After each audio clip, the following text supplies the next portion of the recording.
এজন অমায়িক ব্যক্তিৰ চূড়ান্ত সিদ্ধান্তক সহজভাৱে মানি ল'ব পৰা নাই দেৰগাঁও ৰাইজে 16/7/2025 তাৰিখ বুধবাৰে পুৱা প্ৰায় 4মান বজাত দেৰগাঁৱৰ গেলাবিল নৈ দলঙৰ ওপৰৰ পৰা এজন ব্যক্তিয়ে জাপ দিয়াৰ সন্দেহ কৰা হৈছে। আৰক্ষীয়ে উদ্ধাৰ কৰে এখন ৱেগনাৰ বাহনৰ লগতে এযোৰ চেণ্ডেল এটা চাৰ্ট। জানিব পৰা মতে আত্মহত্যা কৰা ব্যক্তিজন দেৰগাঁৱৰ লাহতি চাৰিআলি বীৰেন উপাধ্যায়। দেৰগাঁৱৰ এজন প্ৰতিষ্ঠিত ব্যক্তি বীৰেন উপাধ্যায় আছিল অমায়িক স্বভাৱৰ। SDRFৰ লগতে আৰক্ষী বিভাগৰ লোকে গেলাবিল নৈত মৃতদেহ বিচাৰি অভিযান অব্যাহত ৰাখিছে। দেৰগাঁৱৰ পৰা সত্যজিৎ হাজৰিকাৰ ৰিপৰ্ট, ৰাইন টাইমছ। ঘটনাটো মানে বীৰেন উপাধ্যায় বুলি যিজন ব্যক্তি, মোৰ একদম ভাল বন্ধু এজনৰ নিজৰ ককাই হয়। মোৰ তেওঁলোকৰ লগত ঘৰুৱা সম্পৰ্ক। ৰাতিপুৱা আজি খবৰ পালোঁ যে বীৰেন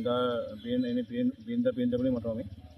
তেখেতৰ গাড়ীখন গেলাবিল দলঙৰ ওপৰত পাইছে আৰু চাৰ্টটো খোলা অৱস্থাত পাইছে, চাৰ্টটো আছে আৰু চেণ্ডেলৰ গেলাবিল নৈত জাপ দিছে নেকি ন? গেলাবিল নৈত জাপ দিয়া বুলি সন্দেহ কৰা হৈছে, কাৰণ ৰাতিপুৱা 4:30 বজাত তেখেত ঘৰৰ পৰা ওলাই আহিছে। ওলাই আহোঁতে তেওঁলোকে ঘৰৰ যিখন বাৰাণ্ডাৰ গ্ৰিল সেইখন তলা মাৰি আহিছে আৰু তেওঁ ঘৰৰ গেটখন খোলা। ঘৰত তেখেতৰ পৰিবাৰ আছে, পৰিবাৰ শুই আছিলে আৰু তেখেতে কাকো নোকোৱাকৈ ওলাই আহিছে। ওলাই অহাৰ পিছত এটা গাড়ীখন পুলিচে 5টা বজাত উদ্ধাৰ কৰিছে। দলঙৰ ওপৰত গাড়ীখন উদ্ধাৰ কৰিছে, কোনো মানুহ নাই। পিছত অনুসন্ধান কৰি আৰক্ষী গম পালে যে গাড়ীখন বীৰেন উপাধ্যায় হয়। তাৰপিছতে ঘৰলৈ খবৰ দিলে। আমি লগে লগে মানুহবোৰ আহিছোঁ, ককাই ভাই যিজন আছে, মই আহিছোঁ লগত আৰু বহুত মানুহ আহিছে, ওচৰ চুবুৰীয়া SDRFৰ মানুহ আহিছে।